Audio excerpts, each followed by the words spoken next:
Merci et bienvenue à cette nouvelle leçon sur le calcul des marges.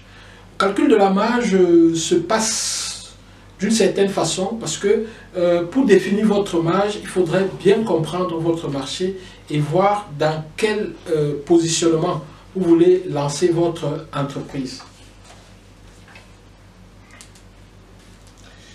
Maintenant, si vous observez bien la concurrence, n'est-ce pas? Donc, calcul de la marge. Si vous observez bien la concurrence, n'est-ce pas? Vous pourrez vous rendre compte que vous avez des produits. Par exemple, si vous vendez des sacs à main, vous aurez des produits VIC, Very Important Customer, ce qu'on disait. Vous aurez des produits au prix moyen, n'est-ce pas? Vous aurez des produits low price, n'est-ce pas? Vous aurez également des produits very low price, n'est-ce pas? Nous avons divisé ça en... Il peut y avoir plus, il peut y avoir des approches, plusieurs visions et tout, mais ça c'est ce que nous essayons de faire pour simplifier le problème. Donc ici, supposons que c'est le niveau 1, le niveau 2, le niveau 3, et là c'est le niveau 4. Donc vous pouvez vous rendre compte que sur le marché, vous avez 4 niveaux de prix. Ce que nous vous proposons, c'est que le premier prix, c'est-à-dire que ce qu'on a calculé, n'est-ce pas, qu'on peut avoir comme prix de vente, n'est-ce pas, on va appeler ça prix de vente hors marge. Parce que là, vous avez un prix de vente hors marge. Donc, parfois, vous vendez à des amis et vous leur dites, ok, je te donne le prix sans les marges, donc je me rembourse juste, n'est-ce pas? Donc, c'est ça que j'appelle ici le prix de vente hors marge. C'est quoi le prix de vente hors marge? C'est le coût de revient, plus les charges.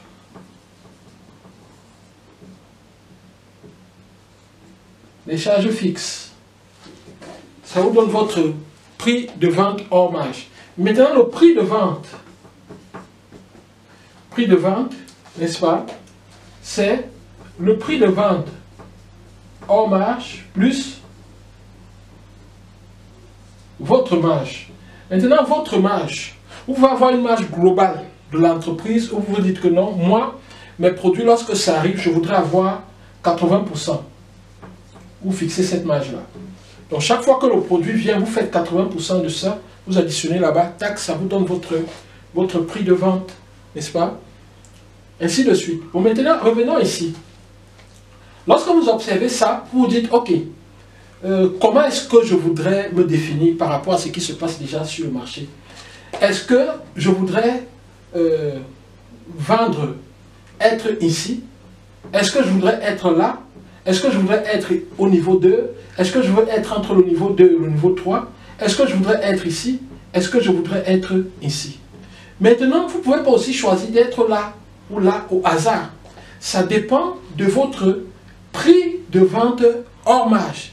Si votre prix de vente hors marge déjà tombe ici, donc vous voyez que votre prix de vente hors marge tombe déjà là, au niveau 1, c'est le niveau 1, vous allez vous poser des questions, vous allez vous demander, oh, comment est-ce que mon prix de vente, qui est un peu comme mon prix de revient, n'est-ce pas, est exactement égal à ce qu'il y a de plus élevé sur le marché.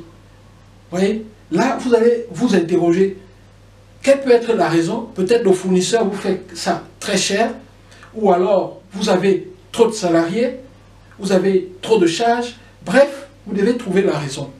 Dans la dernière vidéo, nous avons prévu une simulation sous forme de tableau qui va vous permettre d'évoluer et de pouvoir éliminer pour pouvoir cibler où se trouve exactement le problème lorsque votre prix, n'est-ce pas, de vente hors marge là se trouve déjà là au niveau 1.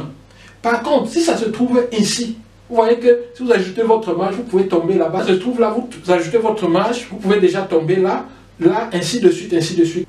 Donc le but du jeu pour ces produits est de se rapprocher le plus possible du numéro 4. Pourquoi?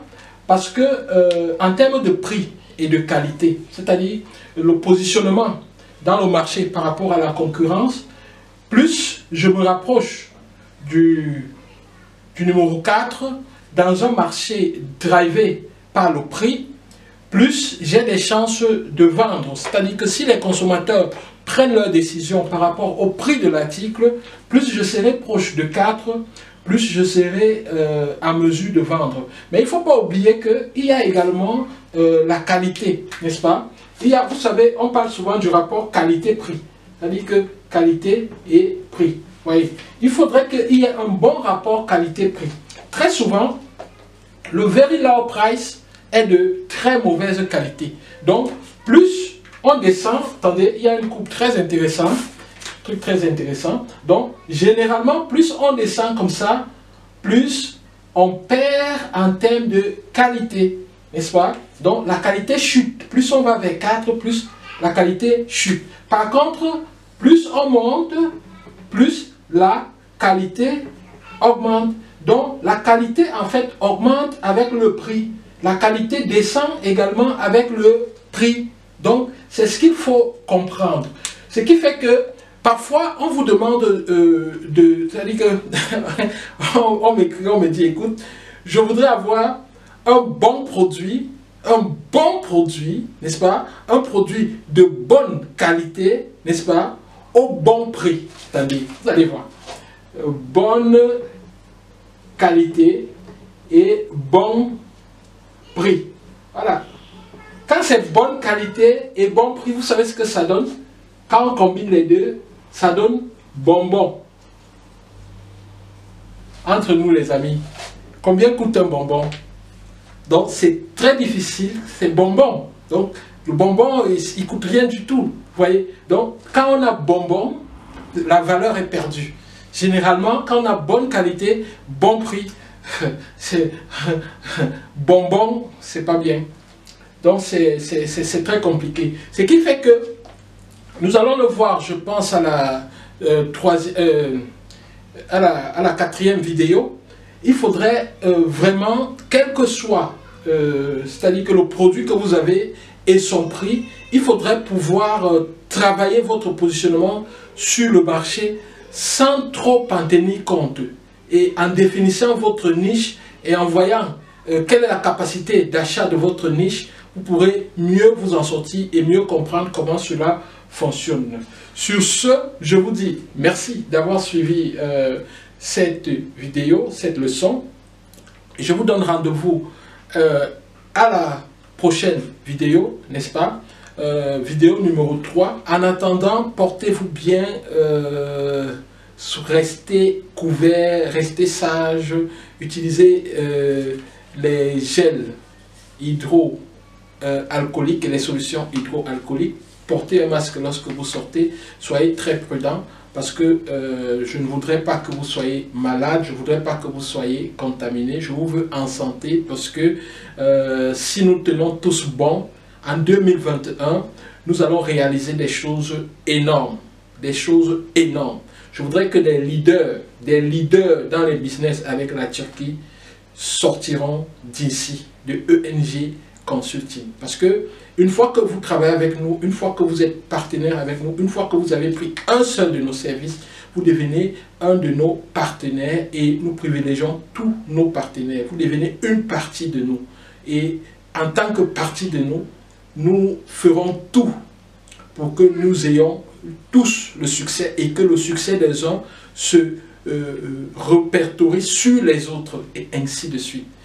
Nous allons tous réussir, et ceux qui vont vouloir échouer, la réussite des autres va les impacter et ils réussiront également. Nous créerons une communauté de gagneurs, une communauté de warriors. Sur ce, je vous dis au revoir et à très bientôt. Bye bye.